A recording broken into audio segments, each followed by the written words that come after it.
Today is 904th day to come here to lessons I learn. I'm learning. I hope this will support your dreams. Your goals allow you to become the person that you want to become. Today I speak about speaking up. Now, of course, it's very important to speak up, and people really need to learn very hard to learn how to speak up. But today I want to speak about the moments when you're not supposed to speak up. Maybe you always overspeak. So today we'll share when we're supposed to really restrain ourselves from speaking and really keep those thoughts or ideas to ourselves. Of course, there's more than that, but I will share like 10 ideas when you're supposed to really keep your mouth shut and really don't share your thoughts because sometimes it's not helpful. So maybe tomorrow we'll focus on the areas that you must speak up, but today we'll focus on the areas that maybe you're supposed to really allow other person to say what they want, or maybe just don't say anything, and that will really make the situation better. Number one is that when emotions are very high. When emotions are very high, being able to really not say anything, not throw extra logs into the fire is very beneficial. Because a lot of times when emotions are high, and there's a saying that I really love is that your speech when you say something angry is one of the worst speeches. Or that means that the speech is that you most regret. That means that when you have emotions very high, when you're angry, you a lot of times say things that you are not proud of, that you regret. So that means, of course, when you say that, okay, my emotions are not in check. And if my emotions are not in check, okay, let's focus on putting our thoughts or emotions back in check, and then of course be able to share again. So really being able to not speak up when emotions are high is one of the good skills that you have. Number two is when is not your place. That means that a lot of times maybe is not your ownership to deal with it, and people will not appreciate when you deal with someone else's responsibility. Maybe someone wants to work on something. Maybe you want to speak up. Maybe they want to improve.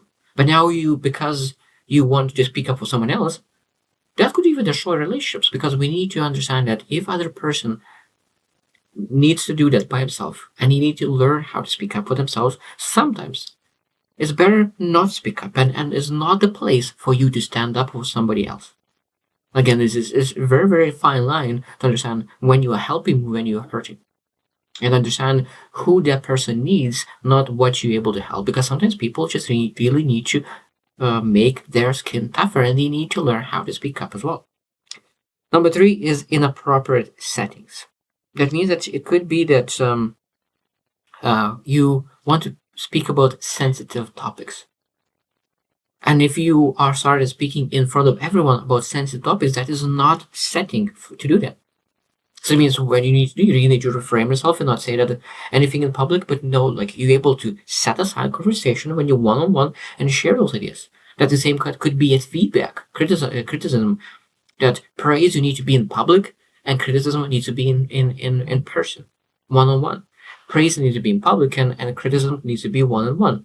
And that means that setting is very important. And if you are not in good setting, you need to reframe yourself and say, hey, I need to find a better time to speak up. Number four is when is the minor issues. Sometimes some kind of inconvenience is really making sure that those inconvenience is really doesn't matter as much. Because a lot of times people start to argue for minor things, and of course, because they argue on minor things, that escalate to major things. So if it's small inconvenience, we're not supposed to raise something for that. So really making sure, like, is this very minor thing? And if this is minor, like, maybe you're able to keep that minor thing to yourself.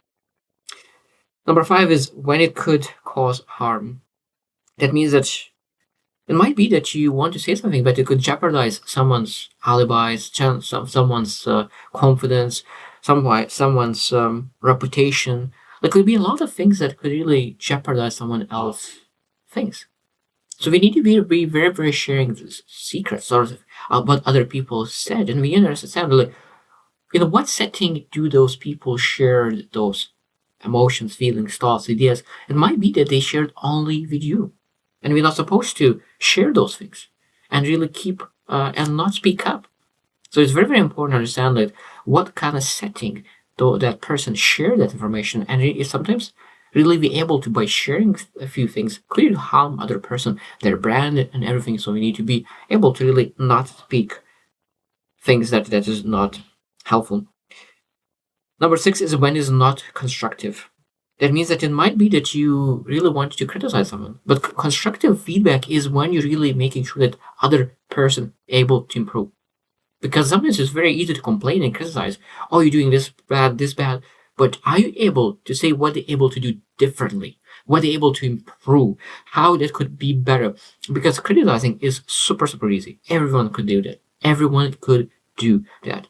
Everyone could criticize. But not every single person who criticizes is able to really create an idea or a solution that could work. Because it's easy to criticize, but it's very hard sometimes to find solutions. So until you find a solution better than another person, you're not able to criticize. Because when you find a solution, so that, have you ever considered maybe if you could do that, maybe you'll have a better results? Maybe they thought as well, maybe you tried and everyone said like, I have tried this and this is why it didn't work.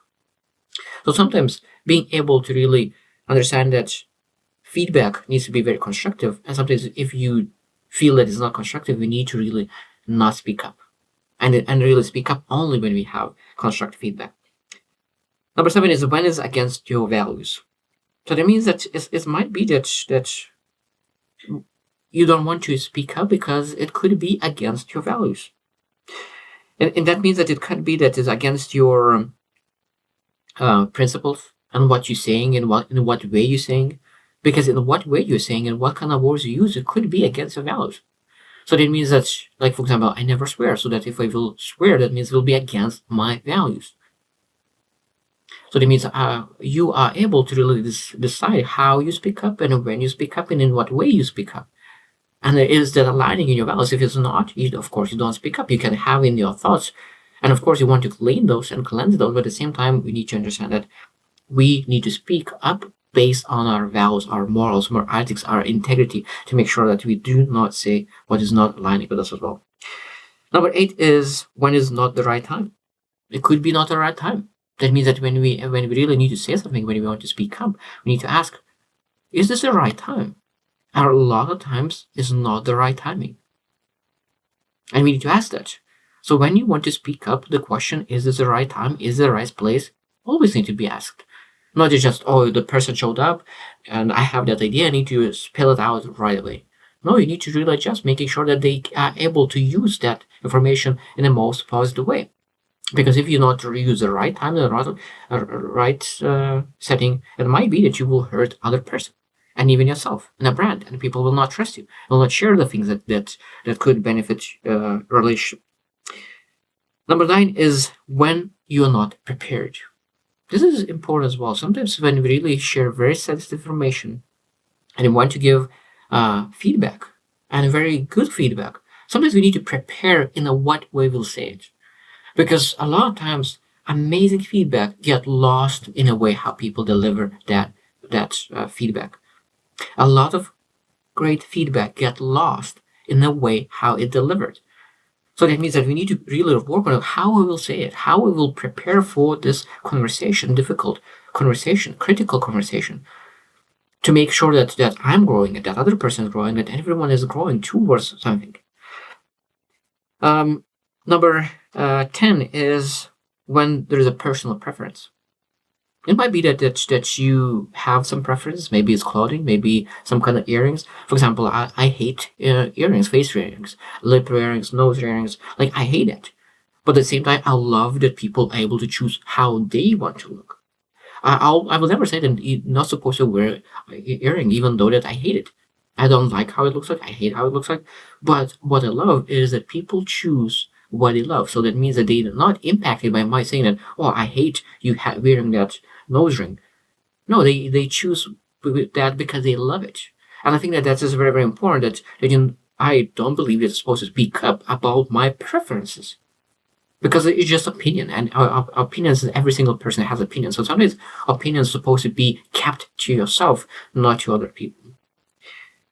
Number 11 is, again, this is probably one of the most important parts, is just really that I already mentioned, is when is better to address privately. There's a lot of things that needs to be addressed privately. Really keep it private and not in public. And I think that is always need to understand that the most critical information needs to be private, because we're able to really be much more vulnerable in private and be able to learn how to connect and really spend more time rather than really make it public. Number 12 is, and the last one is when it's not adding value. When it's not adding value. That is very, very powerful. So when you have something to say, we always ask like, what kind of value will add, or if any? Because a lot of times we can say that, oh, like this information is just to say. People have something to say, but do really a lot of times introverts, that's what they always thinking what they should say, because they want to make sure that what they say will be meaningful. Because some people just say just to say, because they love their sound of voice, like they speak like radio constantly, non-stop. They just don't think about what they're saying because they just want to speak. I don't say this is bad or wrong. I just say that sometimes we need to really reflect: is that meaningful what I'm saying? Because some places it's very, very important that you counting your words, because sometimes few words say, when you say less words with more meaning, will impact people much more than really saying hours and hours of conversations. So sometimes few words are much more meaningful than long sentences. So I think that when we really want to speak up, we need to ask like, how much value and what kind of value does this add? And if it's added value, you say it. If it doesn't add value whatsoever, maybe we need to rethink, and maybe I said it, I don't want to share that because it really doesn't add value whatsoever. So I hope that you will reflect as well. And how often do you speak up when you need to speak up? And how often do you really shut your mouth and bite your tongue and you don't say things? Because I have regrets the things that I said for 100%. And I think that we need to learn how to not to say things that could potentially harm not just you, but other person. Because a lot of times what you say harm other person much more than you. So I hope you will choose to win, and see you tomorrow.